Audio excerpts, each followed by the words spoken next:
শুভ গণেশ চতুর্থী।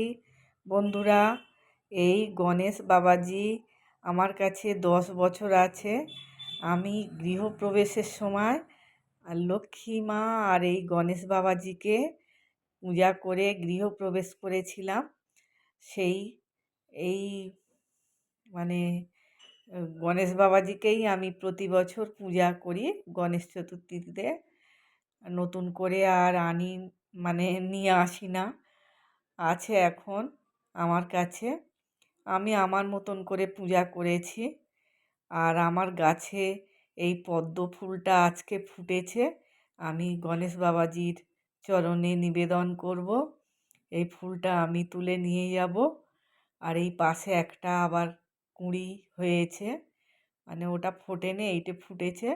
আমি তুলে নিয়ে আমি গণেশ বাবাজির চরণে আজকে নিবেদন করছি। কোন কোন বন্ধুর বাড়িতে এরম গণেশ পূজা করা হয় আমাকে কমেন্টে জানিও।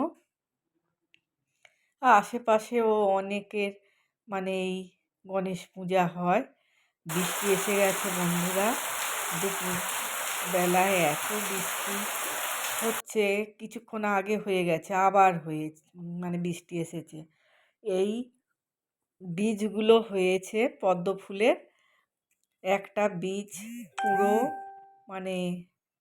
পেকে গেছে, আর কয়েকটাই শুকিয়ে গেছে। আমি তুলে নিচ্ছি বন্ধুরা, তোমাদের সঙ্গে শেয়ার করছি এই বীজগুলোর ভিতরে কি আছে, আমি তোমাদের সঙ্গে আজকে শেয়ার করব। আচ্ছা বন্ধুরা, এই পদ্ম বীজ কি মাগনা হয়? এই পদ্ম বীজটাকে ভাজলে এর ভিতরে শাঁসটা কেমন দেখি, এই দেখো বন্ধুরা, এর ভিতরে শাঁসটা এই রকম। আজকে আমি নিরামিষ রান্না বান্না করেছি। এখানে লুচি, শসা, সাদা আলুর তরকারি আর সন্দেশ, এই আজকে আমার খাবার। কোন কোন বন্ধুরা আজকে নিরামিষ রান্না বান্না করেছো সেটাও জানিও, না করলেও কোনো অসুবিধা নেই। আর গণেশ বাবাজিকে আমি লাড্ডু আর মোদক নিবেদন করেছিলাম। গণেশ বাবাজির প্রিয় খাবার মোদক, সেইটাও তোমাদের সঙ্গে শেয়ার করে নিলাম। এতক্ষণ ধরে ভিডিওটা দেখার জন্য অসংখ্য অসংখ্য ধন্যবাদ। Thank you.